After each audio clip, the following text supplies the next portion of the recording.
저는 어제 우리 유빈 형제님이랑 희찬 형제님이랑 유펜에서 잠깐 만났습니다. 그 유펜 어디죠? 그 와트스쿨 앞에서 만나서 함께 운동을 했습니다. 요즘 그 운동을 저랑 처음 했었는데 어떻게 효과 좀 보셨나요? 부끄러워 쌤이. 예, 짐에서 저희가 찍었습니다. 이때 가슴 운동 끝내놓고 그래도 한번 이렇게 좀 더 멋지게 한번 찍어봤습니다. 어제 고립 운동 했는데 조금 그 고립이 좀 느껴지는지 모르겠네요. 근데 차 타고 오면서 원래 가슴 운동했으면 가슴이 뻐근해야 되거든요. 그런데 허리가 뻐근하다고 하더라고요. 그래서 운동을 제대로 못했나 보다 싶어서 다음번에 다시 한번 제대로 해야 되지 않을까 생각을 해보게 되었습니다. 근데 어제 같이 저희가 나눴었던 것 중에 하나가 대부분 습관이 바벨을 올릴 때 힘을 주더라고요. 바벨을 올릴 때. 그러나 어제 배운 것은 바벨을 올릴 때 힘주는 게 아니고 바벨이 언제 힘 준다고요? 내려올 때 힘을 줘야 한다. 그래야 고립 운동이 잘 된다는 것을 어제 배우고 실천해봤습니다. 만약 우리가 이렇게 매일같이 꾸준히 운동하고 또한 잘 먹고 그리고 잘 쉬기만 하면 어떻게 될까요? 몸이 엄청 좋아집니다. 지금 이미 희찬 형제님이랑 우리 유빈 형제님은 몸이 좋아요. 제가 어제 다 만져봤는데 단단하고 너무 체격이 좋더라고요. 이미 좋지만 만약에 이대로 매일 빠지지 않고 운동한다면 10년이 지나고 20년이 지나면 김종국보다 훨씬 더 몸이 좋아지지 않을까 기대를 해보기도 합니다. 우리 함께 응원하면 좋겠어요. 여기 계신 모든 분들이 쉬지 않고 운동하시고 잘 쉬시고 잘 드시면 건강해집니다. 처음에 제가 미국에 짐에 놀러 갔었을 때 다른 사람들이 봤거든요. 그런데 저보다 한 2배가 크더라고요. 우리 형님들 그 근육이 어마어마해요. 그래서 내가 잘못 왔다 라는 생각을 했었는데 혼자 바벨을 이렇게 올리면서 무슨 생각을 했냐면 저들은 어렸을 때부터 먹는 게 달라서 그럴 거야 하면서 제 자신을 위로하기도 했죠. 미국 사람들이 근육이 크더라고요. 왜 그런지 아직도 잘 모르겠지만 잘 먹어서 또한 잘 쉬고 그리고 어렸을 때부터 영양 보충이 잘 돼서 몸이 크지 않나 라는 생각을 해봤습니다. 오늘 본문에 등장하는 이스라엘 백성들이 오늘 굉장히 건강하다라고 우리에게 소개되고 있습니다. 그들은 몸도 건강해지고 또한 수적으로도 많아지면서 매우 강력한 하나의 세력이 되었습니다. 그들은 어디에 살았었냐면요. 이집트에서도 그 상부 이집트, 즉 고센 땅에서 살아왔습니다. 그 당시 이집트 지도 분들 빨리 지나갔으면 하는 마음이 있었을 거예요. 늦어진 않습니다. 저도 얼굴 조금 이렇게 필터 좀 쓸걸. 그래서 어쨌든 이게 이집트가 쭉 애굽이 이집트인데요. 쭉 있는데 고센이라는 곳은 지중해 바로 아래 고센이라는 곳이 있습니다. 그 도시가 사실 그때 당시에 가장 살기 좋은 도시입니다. 왜 그럴까요? 그때는 우리처럼 이렇게 산업이 발달되어 있는 그러한 시대가 아니었고 어떤 땅이 가장 비옥하고 좋은 땅이라고 느껴졌을까요? 농사하기 좋은 땅. 그죠? 거기서 곡식이 자라야만이 잘 먹고 잘 쉴 수 있었습니다. 이 고센 지역이 사실 그 파란색 3개 줄로 연결되어 있어서 밑으로 내려가는 거 있죠. 여기가 바로 나일강인데요. 이 나일강이 사실 북쪽에서 남쪽으로 가는 게 아니고 여기를 거꾸로 남쪽에서부터 북쪽으로 흐릅니다. 그래서 어마어마하게 빠르게 그 뭐라고 하죠? 그 강의 흐름이 엄청 빠르게 가다가 고센 지역 정도 오게 되면 잠잠해집니다. 그래서 이 고센 지역이 농사하기 제일 좋은 땅입니다. 이곳에 누가 살았다고요? 바로 요셉의 야곱의 자녀들이 살면서 이 지역에서 정착합니다. 사실 이 땅은 누구의 땅이에요? 이집트의 땅입니다. 그러나 이스라엘 백성들이 고센 지역, 지금 한국으로 말하게 되면 강남이라는 그런 굉장히 살기 좋은 지역에 정착을 해버리게 된 거죠. 작은 도시였지만 이곳에서 이스라엘 백성들이 모여서 살았습니다. 비옥하기 살기 좋은 그 땅에서 먹고 자고 운동하고 하다 보니까 그들이 건강해졌을까요? 아니면 건강하지 않았을까요? 매우 건강해졌습니다. 매우 강해졌습니다. 그리고 사람들도 더욱더 많아졌습니다. 이스라엘 백성들 입장에서는 큰 축복이었습니다. 그러나 이집트 사람들의 눈에서는 이들이 어떻게 보였을까요? 이들이 위협적으로 느껴졌다는 거죠. 점점 그들이 강해지면 강해질수록 혹시 이들이 우리를 공격하지 않을까 생각하며 두려워하기도 합니다. 창세기가 끝나고 출애굽기 오늘이 시작이 되는데요. 저희는 출애굽기 강해를 계속 시작할 건데요. 출애굽기 50장 22절에 이렇게 나와 있습니다. 다 같이 읽어보겠습니다. 시작. 요셉이 그의 아버지의 가족과 함께 애굽에 거주하여 110세를 살며, 요셉이 누구와 함께? 그의 아버지는 누구예요? 야곱이에요. 야곱의 자녀들과 함께 가족들이 다 같이 어디로 온 거예요? 고센 땅에 와서 그곳에서 정착하며 살아갑니다. 이방 땅에서 이민자로 살아가기 시작을 하는 거죠. 그런데 시간이 지나면서 그들이 어떻게 되었을까요? 시간이 지나니까 출애굽기로 바뀌었습니다. 출애굽기 1장 7절에 이렇게 나와 있습니다. 한번 다 같이 읽어보겠습니다. 시작. 이스라엘 자손은 생육하고 불어나 번성하고 매우 강하여 온 땅에 가득하게 되었더라. 이스라엘 자손은 어떻게 됐다고요? 생육하고 불어나며 번성하고 또 매우 강하다. 예, 이스라엘 백성들을 매우 강하게 봤습니다. 이렇게 매우 강하여 어디에? 온 땅에, 사실 고센 땅에 가득했는데 좀 강조한 거죠. 온 땅에 가득하더라. 누가? 이스라엘 백성들, 야곱의 자손들이 이렇게 많아졌다라고 보게 됩니다. 이렇게 이스라엘 자손은 생육하고 불어나 번성하여 온 땅에 가득하게 되었는데 8절에 보게 되면 한 이집트의 왕이 소개가 됩니다.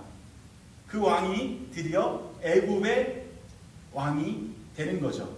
그 애굽의 왕을 다들 이제 파라오라고 합니다. 왕을 파라오라고 해요. 바로가 바로 왕. 그게 바로를 무조건 다 왕이라고 하는 거예요. 이집트에서는. 그래서 8절에 보게 되면 이렇게 나옵니다. 한번 읽어볼까요? 요셉을 알지 못하는 새 왕이 일어나 애굽을 다스리더니, 어떻게 됐네요? 요셉을 알지 못하는 새 왕이 이집트의 왕이 됩니다. 그러나 원래 요셉은 그 이집트의 어떤 직책이었었죠? 총리였어요. 원래 이 요셉은 이민자였고 이방인이었지만 위기에 있는 이집트를 구해준 영웅과 같은 사람입니다. 기근으로 이집트가 망할 뻔했는데 하나님의 도우심으로 요셉은 바로 형통의 복을 받아서 가족들도 복받게 했고 그 나라까지도 복받게 하는 역할을 해줬었던 사람이, 영웅과 같은 사람이 바로 누구였었다고요? 요셉이었던 거죠. 하나님께서는 요셉과 함께 하셔서 그에게 복을 주셨고 가족에게도 복을 주셨고 또한 나라 전체까지 부강하게 하셨습니다. 요셉은 누구였었냐면 바로 하나님의 사람이었던 거죠. 그는 하나님을 경외했었고 하나님께 예배했었고 하나님을 붙잡는 그러한 사람이었습니다. 하지만 시간이 흐르면서 이집트는 더욱더 강해졌고 더 이상 요셉을 필요로 하지 않았습니다. 요셉만 필요로 하지 않았던 것이 아니라 요셉과 함께 하신 하나님이 애굽에게는, 이집트에게는 필요하지 않았던 거죠. 왜냐하면 하나님보다 더 크게 보이는 돈이 그들에게 있었고요. 더 크게 느껴지는 군대들이 그들에게 있었기 때문에 더 이상 하나님은 그들에게 중요한 존재가 아니었었습니다. 그들은 나라가 이미 부강해졌기 때문에 그 하나님이라는 신이 자신들의 삶에 영향을 미치는 것조차 원치 않았던 거죠. 그래서 그들은 어떤 걸 결단하냐면요, 이제 요셉과 관계를 끊어버리자. 이게 8절 말씀이에요. 알지 못하다라는 뜻은 바로 뭐냐면요, 하나만 더 내려볼까요? 이게 야다예요. 야다. 이거 잘못 나왔네요. 제가 잘못 썼어요? 이거 아니고요. 위로 올려주세요. 이거 이따 나와야 되는 건데 제가 컨트롤 C, 컨트롤 V를 잘못했는데요. 여기서 보게 되면 아닙니다. 8절 해주셔야 돼요. 네, 잠깐만요. 네, 여기서 보게 되면 한 장만 내려주시겠어요? 안 나오네. 위에 올려주세요. 여기서 알지 못하다라는 뜻이, 알다라는 뜻이 야다예요. 야다. 거기다가 로를 붙입니다. 그러니까 알지 못한다라는 것이 인식적으로 알지 못한다라는 것이 아니라, 쉽게 말해서 요셉과 새 왕은 관계를 끊어버리고 싶다라는 표현인 거예요. 더 이상 알고 싶지 않다. 더 이상 관계하고 싶지 않다. 이제 여기서 너와 나는 끝이야. 라고 선을 긋는다라는 거죠. 다시 말해 요셉과 관계를 끊는다라는 것은 나는 하나님과의 관계를 끊기 원한다 라는 선택을 해버린 거죠. 하나님과의 관계를 끊어버리고 본인이 왕이 돼버립니다. 하나님이 왕 되심을 자기는 인정하지 않는다라는 거죠.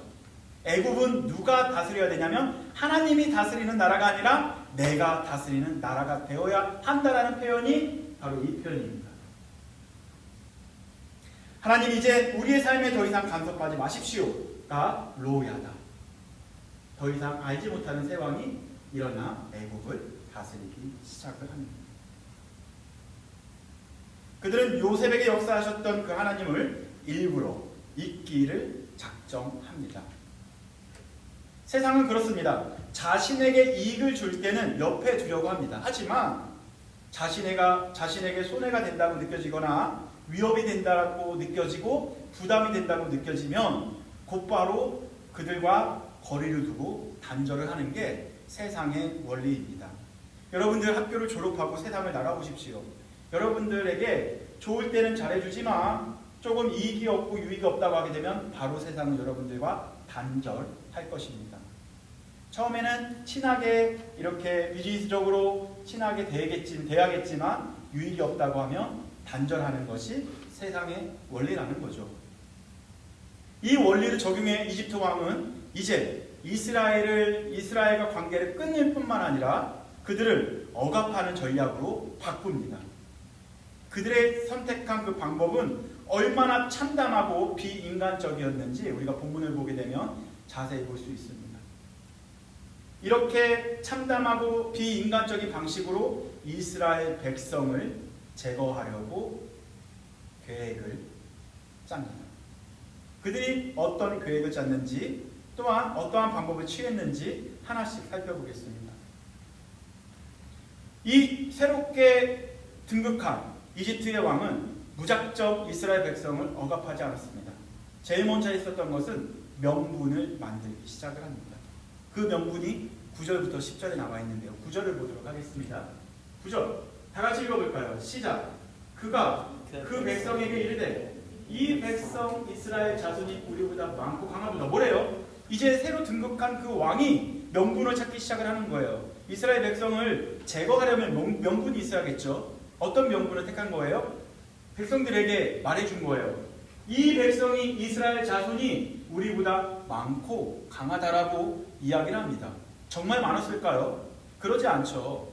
고센 땅, 그 도시에 모여 살고 있었던 그들은 조금만하게 모여 살았는데 이들이 볼 때는 상대적으로 계속 늘어나기 때문에 우리보다 더 강하고 많다라고 이야기를 합니다. 그래서 10절 말씀을 한번 볼까요? 10절에 이렇게 나오죠. 다 같이 읽어보겠습니다. 시작!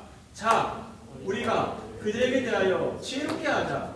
두렵건대 그들이 더 많게 되면 전쟁이 일어날 때에 우리 대적과 합하여 우리와 싸우고 이 땅에서 나갈까 하노라 하고. 뭐래요? 그들이 많아지게 되면 어떻게 할 거래요? 그들이 우리가 전쟁이 일어났을 때 우리를 배신해서 우리 적군 그 대적과 합해서 우리와 싸우고 우리를 몰아내고 그들은 이 땅에서 나갈까 한다. 우리를 배신할 것이다 라고 이야기를 하는 거예요. 누가 누구에게?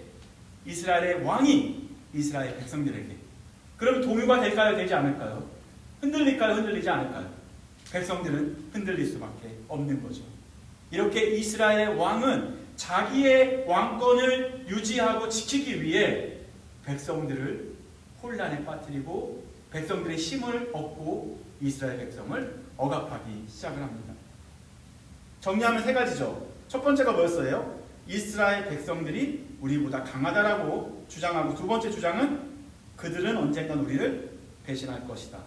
세 번째 주장은 결국 그들은 우리를 이 땅에서 몰아낼 것이다 라고 왕이 이스라엘 백성들에게 말합니다. 어쩌면 이것은 왕이 거짓말한 거지 않을까요? 세상은 그렇습니다. 이렇게 거짓말도 하는 게 세상의 원리인 거죠. 거짓말을 통해서 자기가 이익을 얻는다면 그 거짓말도 서슴지 않게 하는 것이 세상의 원리입니다. 당시 이스라엘 백성들은 이집트를 몰아낼 계획을 세우지 않았습니다. 그들은 애굽 땅에서 평범하게 성실하게 살고 있었던 그냥 농민이었고 목자였었습니다. 사진 하나만 아까 봤던 걸 다시 볼까요? 이 고센 작은 땅에서 살고 있었던 이스라엘 백성들이 어떻게 애굽 사람들을 몰아낼 수 있었겠습니까? 이 거대한 이집트를 감히 몰아낼 생각은 할 수도 없었습니다. 무기도 없었습니다. 힘도 없었습니다. 그러나 세상의 왕은 이렇게 상식적이지 않는 것을 위기로 포장해서 자기의 뜻을 정당화하려는 것이 세상입니다. 이렇게 이집트의 왕은 아무 근거 없이 두려움으로 명분을 만듭니다.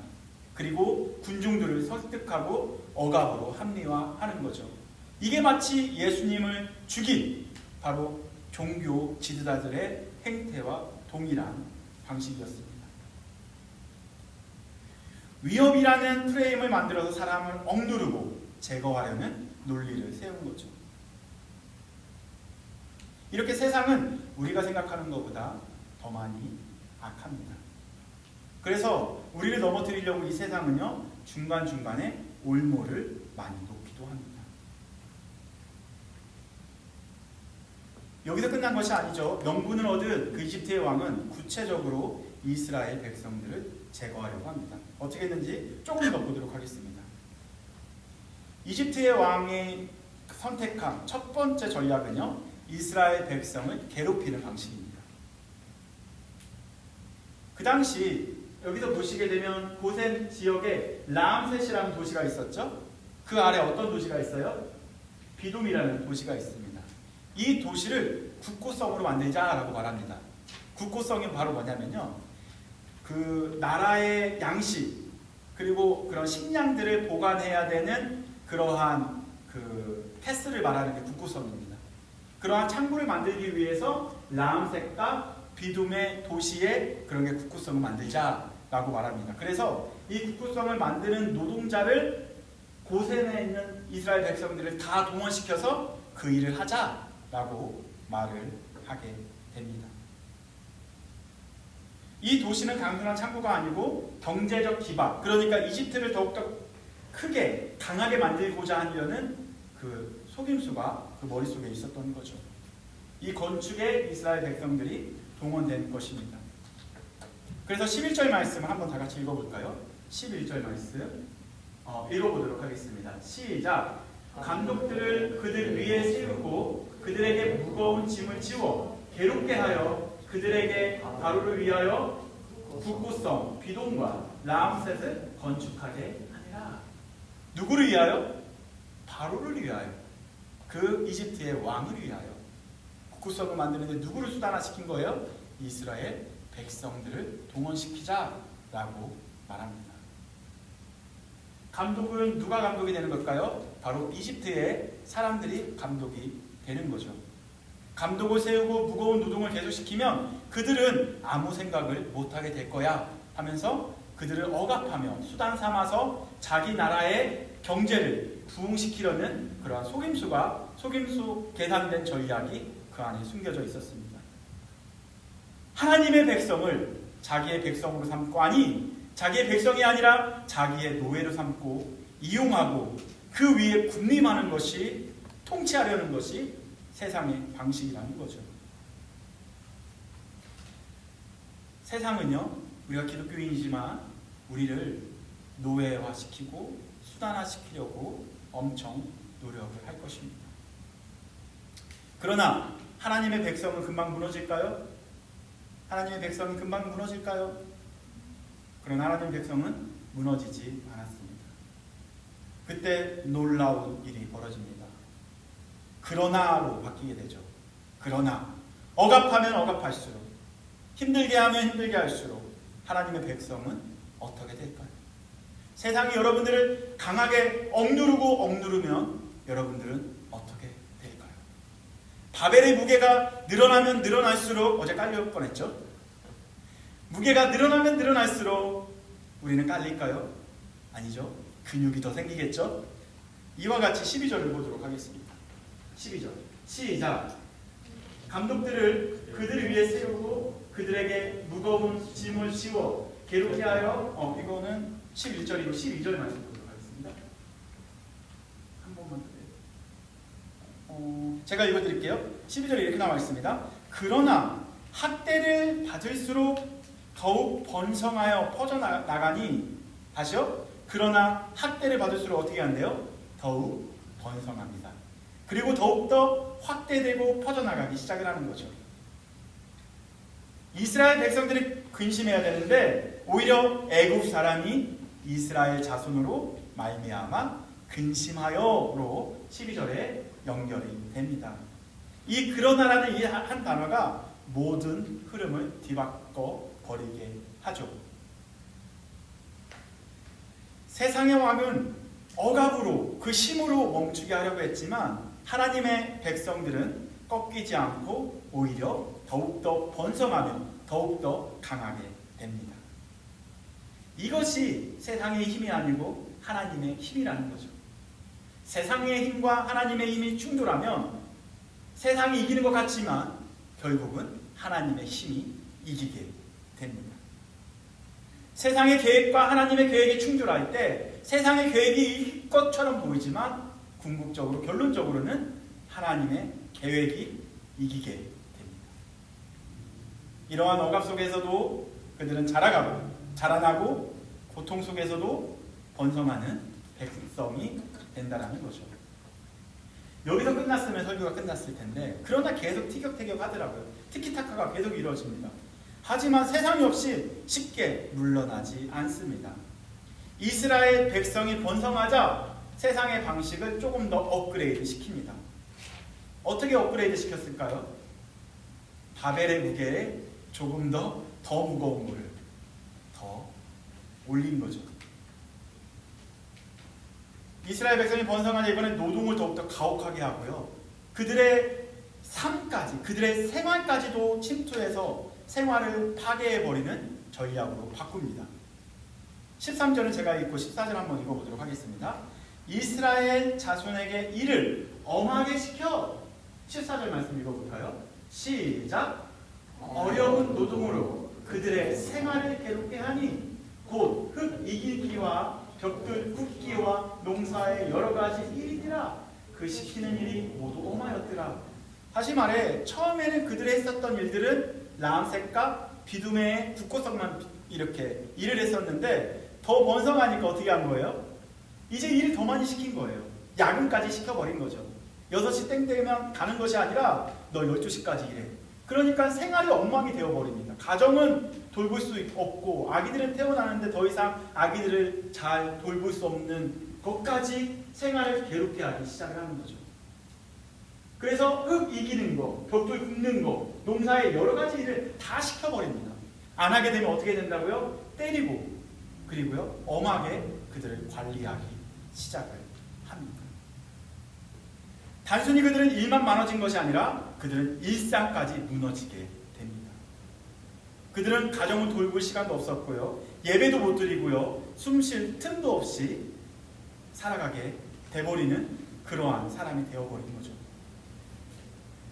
이것이 바로 세상의 방식입니다. 그런데 세상은 여기서 멈추지 않습니다. 더 갑니다. 이젠 그들은 육체의 고통을 넘어 그리고 정신적, 정서적인 고통을 넘어 사람의 생명의 그 자체의 위협을 가하는 극단적인 선택으로도 나아갑니다. 어떻게 했는지 조금 더 보도록 하겠습니다. 그들의 악함이 어디까지 내려갈 수 있는지를 보여주는 장면이 15절과 16절에 나오는데요. 이 15절과 16절을 보면 여러분들이 눈물이 나올 수밖에 없습니다. 그들은 어떠한 선택을 했냐면요. 그들의 생활을 파괴시키고 맨 마지막에 방법, 세상의 방법을 보도록 하겠습니다. 15절 제가 읽을게요. 애국 왕이 히브리 산파는 이스라엘 백성들을 말하는 거예요. 그 아기를 도와주는 산파를 얘기합니다. 이스라엘 산파, 히브리 산파 십브라라 하는 사람과 또 부하라 하는 사람에게 말합니다. 어떤 명령을 왕이 했는지 직접 말했는지 보도록 할게요. 이방인이 이 사람에게 이렇게 명령한다라는 거죠. 이민자이니 힘없는 이 명령을 지키지 않으면 추방당하고 죽임을 당할 수밖에 없는 이 산파에게 뭘 명령했는지를 보도록 하겠습니다. 시작. 이르되 너희는 히브리의 여인을 위하여 해산을 도울 때에 그 자리를 살펴서 아들이 여든 이때 우리 태어났으면 남자들 여기 다 못 앉아 있었을 거예요. 그죠? 그렇겠죠? 그래도 자매분들은 살아날 수도 있었을 것 같아요. 그죠? 딸이면 살았을 거고 아들이면 죽었을 수 있는 그런 운명의 장난과 같이 이렇게 명령합니다. 이집트의 왕은 이스라엘 사람인 히브리 산파를 이용해서 남자아이가 태어나자마자 죽이도록 명령합니다. 이거는 자신들의 기득권을 지키기 위해서 가장 악한 결심을 한 거죠. 그리고 가장 약한 존재인 그 아이들의 생명을 제거하려는 계획까지 꾸민 거죠. 그것도 출산을 돕고 생명을 살리는 그러한 산파들을 통해서 살리지 말고 죽이라고 명령을 합니다. 이게 세상의 원리라는 거예요. 세상의 왕은 자기에게 불이익이 되면 이렇게 제거하는 것이 세상의 원리인 거죠. 자신의 안위를 위하여, 자기의 기득권을 위하여 한 생명을 희생시키는 것, 그것이 바로 세상이 사용하는 방식입니다. 세상은 늘 약한 자를 먼저 짓밟고요, 침묵시키고요, 제거하고요, 없애려고 합니다. 그러나 여기서 끝나지 않습니다. 하나님의 반전이 기다려지고 있습니다. 하나님의 반전은 하나님의 사람들을 통해 그 생명을 지키고 또한 그 생명을 살리기 시작을 합니다. 지금까지의 세상의 계획이 있었다면 이제 하나님의 계획이 어떻게 이루어지는지 조금 더 보도록 하겠습니다. 세상의 계획이 치밀하고 악하고 강력하다고 할지라도 하나님의 계획은 그것보다 더 치밀하고 그리고 선하고 더 강력합니다. 하나님의 계획은 사람의 계획보다 더 위에 있습니다. 그 전하는 알리는 그러나로 다시 시작이 되는데요. 17절 말씀 다 같이 읽어보도록 하겠습니다. 시작. 그러나 산파들이 하나님을 두려워하여 애굽 왕의 명령을 어기고 남자 아기들을 살린지라. 이건 바로 뭐냐면요. 오늘 본문 읽은 거 보십시오. 산파가 계속 반복됩니다. 제가 1장을 읽었을 때 지금까지 한 번도 제가 한국에 있었을 때는 산파라는 단어가 제 눈에 들어오지 않았어요. 그런데 이민자가 오고 나서부터 산파가 제 마음을 이렇게 움직이고 있더라고요. 산파는 그때 당시 이민자 1세 사람들이 와서 돕는 역할을 했었던 거예요. 그 산파들이 누굴 두려워했었다고요? 하나님을 두려워했었던 거예요. 이 두려워하다가 아까 예레라는 단어인데 이 예레라는 것은 두렵다 혹은 경외하다라고 바꿀 수 있었던 거예요. 그 산파들은 누굴 경외하고 있었다고요? 하나님을 경외했었기 때문에 바로 이집트의 왕이 두렵지 않았던 거예요. 하나님을 예레하니까 세상의 왕은 예레할 수 있었던 거예요. 우리가 하나님을 예레하지 못하니까 세상을 예레하기 시작을 합니다. 우리가 하나님을 경외하지 않으니까 세상을 두려워한다는 거죠. 우리가 하나님을 예레하면 세상을 예레할 수 있다는 거예요. 산파들은 그 이집트의 거대한 강국의 나라에 살았지만 그들은 약자가 아니었던 거예요. 왜? 하나님을 예레했기 때문에 왕의 명령에도 거부할 수 있는 힘이 있었던 거죠. 하나님께서는 이 산파들을 통하여 하나님의 계획을 이루어 가신다는 거예요. 아멘? 가장 연약하고 부족하고 그리고 무명인 이름도 안 나와요. 끝까지 안 나와요. 그 산파들을 통해서 하나님의 나라의 역사를 써갔다라는 거죠. 우리가 거대한 땅, 미국이라는 곳에서 마치 이민자와 같이 연약한 존재로 우린 서 있습니다. 때로는 이 세상이 두렵죠. 언제 우리가 추방당하지 못한, 뭐라고 표현할까요? 어쨌든 우리 약자잖아요. 소수민족이고 이러한 미국 땅에 살면서 우리는 이 세상의 이 모든 것을 두려워할 수밖에 없는 연약한 존재라는 거예요. 그러나 이 세상을 예배하는 것이 아니라 하나님을 예배하다 보면 이 세상의 모든 것들을 로 예배할 수 있다는 거죠. 그래서 하나님께서 그 산파들을 통해서 어떻게 했냐면요, 그들은 그 하나님을 경외하고 하나님 중심으로 살아가면서, 그리고 그들을 통하여 하나님께서는 생명을 살리고 구원의 일을 이루셨다는 거죠. 하나님의 나라를 이루는 방식은 이렇습니다. 바로 어쩌면 이름도 없는 산파와 같은 사람들로 하여금 하나님의 뜻을 이루고 하나님의 계획을 이루어 가신다는 거죠. 세상은 우리에게 이렇게 질문합니다. 어떻게 하면 너희들이 더 강해질지 그거를 한번 질문해보고 강할 수 있는 것을 연구해봐라. 그리고 우리가 어떻게 하면 더 큰 나라를 만들 수 있을까? 그리고 우리를 위협하는 자들을 어떻게 제거할 수 있을까? 라고 세상은 우리에게 질문합니다. 그러나 하나님의 방식은 완전 다릅니다.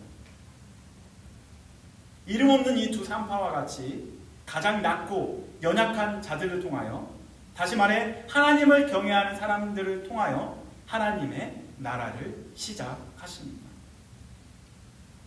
이 시대를 살아가고 있는 여러분들에게 감히 도전 드리고 싶습니다.